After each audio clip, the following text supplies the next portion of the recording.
xafladda tan oo ahayd mid si aad loo soo abaabulay ayaa ahayd mid agaasimaha waaxda qorsheynta dawladda hoose degmada Gabiley Cabdiqani Nuux Ibrahim oo ku soo bandhigay horumarka iyo waxqabadka baaxadda leh ee waaxdan ay fulisay muddadii xilka hayay isla markaana xafladdan ayaa ka qabsoontay howlka dawladda hoose degmada Gabiley. xafladda tan ayaa waxa ka soo xaadiray barsaabka gobolka Gabiley, maayarka degmada Gabiley iyo xogayaha fulinta dawladda hoose, agaasimayaasha waaxaha kala duwan ee ka howlgala dawladda hoose degmada Gabiley, xildhibaano ka tirsan golaha deegaanka Gabiley, mas'uuliyiin ka socotay hay'adaha gacanta siiya dawladda hoose Gabiley, shaqaalaha kala duwan ee ka howlgala waaxaha dawladda hoose, gudoomiyaha ciyaaraha gobolka Gabiley iyo qaybaha kala duwan ee bulshada ku dhaqan gobolka. waxaana ugu horeen xafladdaasi daafray agaasimaha waaxda qorsheynta dawladda hoose degmada Gabiley Cabdiqani Nuux Ibrahim oo ka sheekay ujeedka xafladdan, wuxuuna ka sheekay marxaladii kala duwan ee ay soo martay waaxdani. ay sanadkii la tirsaday boqolkiiba dawladda hoose degmada Gabiley bal inaanu intaan shaqeynay aan u soo wada shaqaalaha dawladda ururada bulshada maamulka baxalka xaalad oo sayo waxyaabaha intaan joognay ay ka fuliyaan qorsheynta runtii waa qorsheynta muddada jirtay runtii waxaa aad u abaaday una hadlaya oo la joogta xogeynta dawladda hoose oo ahaa markii waaxda qorsheynta la asaasay maamulkii qaadaysiyo Axmed Samir maamulka degmada haayeen runtii waaxdana warbixin badan ka weyn runtii waaxda qorsheyntu muddadii la aasaasay waxaa dadka ku calaameysan xafiiska ku shaqeyso kuwaasirka shaqo ee waaxdiisa runtii waxay hawl aad u adag in xafiis lagu dhiibay oo aan hore laga hormarin aad sayska aad ku bilaabayso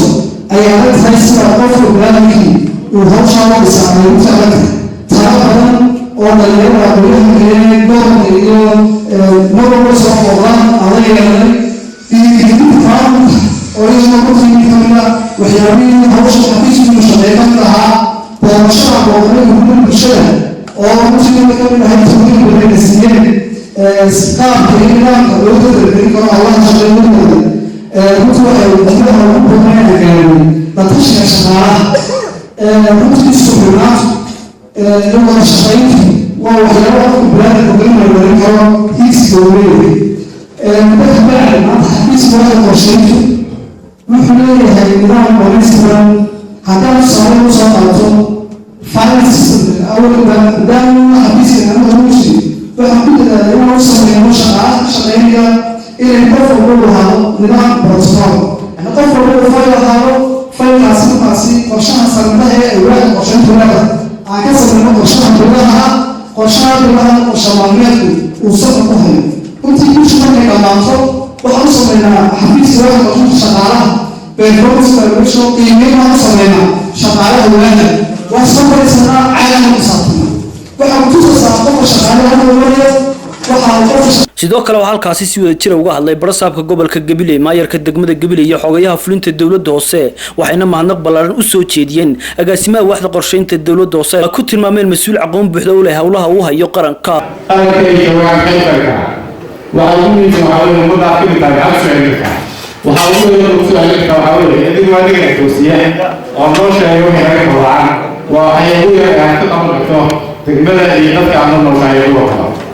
runtii xaalad maanta loo dhigo banana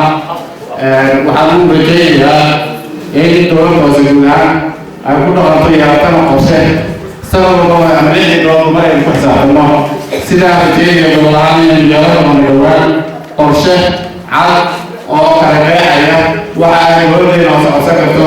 waxa gobolahaan noqosan karo waxa qalabka loo qaban karo iyo waxa iyadii kale dowladaysa ama diyaar maaha ee waxay kaga talgalaan qorshahaas iminka ay gacanta ku hayaan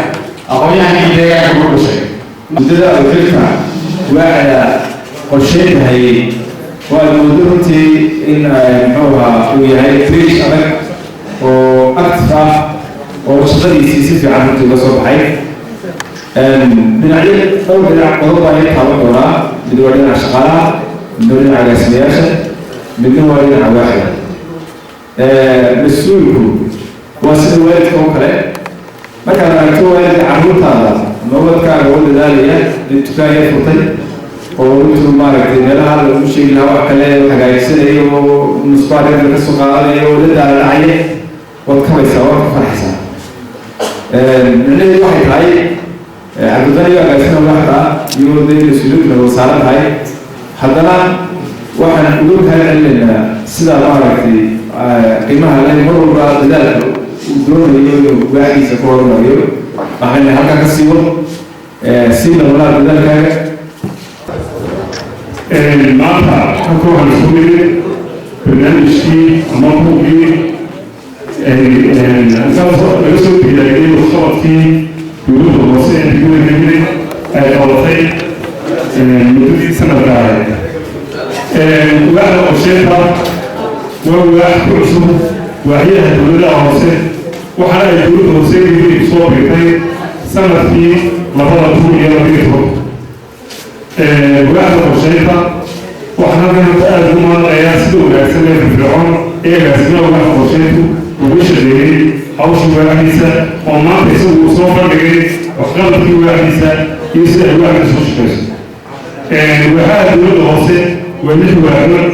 واحد أيام وليد حوش يدي أو سنة أيام وليد عنده كويسة لكن يسوي جيزة وانا في العائلة لكن انت كمان واحد عنده كويسة شغال لي واحد ساعي وحي بعض كويسة سيادة أيام ونفسه أيوش غيان وأنهم هذا غيان المان شغالة هي لازم لها شيء بحكاية ليش الواحد كمان هي دول الوصي سلا وشرس xildhibaano ka tirsan golaha deegaanka ayaa iyaguna weerar ammaan u soo jeediyay agaasimaha qorsheynta runtii taabanaysa waxqabadka kulli looga baahnaa dowladda hoose waxaana lagu hambaleynayaa qaybtani ama waaxdii qorsheynta oo runtii soo bandhigtay maanta waxqabadkoodii intii ay jireen waxaan ognahay qaybtan inay ku cusub tahay dhismaha dowladda hoose ay ku cusub tahay oo waqtiyada hore afar waaxood baa jiri jiray laakiin inay iyadu shan ku tahay oo waaxda qorsheynta ay tahay waxay naga guursatay waqtiyadii annagu aanu soo galnay waxa weeye ilaalada ama golaha deegaanka waxayna tusinaysaa in dadaal badan oo mas-uulka ama cabdiqali waaxay muujiyey oo maanta ay ka muuqato waaxihii kale waa taas ay keentay aqoonta kulley uu ku yimiday ayaa sabab u ah oo aabbo u ah in waaxdani ay ilaa xag shaqayso oo ay ka muuqato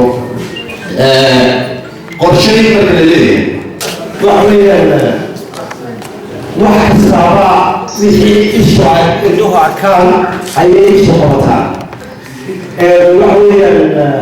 waaxda qorsheyntu waa waax ka soo baxday xilkeedii waa waax aad iyo aad u firfircoon waa waaxaha aan ku faano waa waaxaha aanu leenahay dowladaha hoose qoomadegmooyinka kale waaxda waanu leenahay oo naamisanay haddii aan nahay gobolka gibili waxa weeyaan waaxdu waax ka soo baxday xilkii iyo shaqadii oo imaday agaasimaha waxna aad baa loo hambalyeeya waa agaasimaha aad iyo aad u dhaqaajiyey waaxda waxa kaloo hadal badan waa kabalasiigaaye waaxaha kale ee ay ka kooban tahay dowladda hoose wax kastaaba waxay noqon tahay deesho waxdane waaxdaa kale idinkuna kudayda oo qaabka ay wax u dhaqaajiyeen meel kasta oo tiina weliba aad waxaan u sii adkeynaya oo aan leeyahay waaxaha cashuuruhu waxa weeye waa waaxaha u baahan in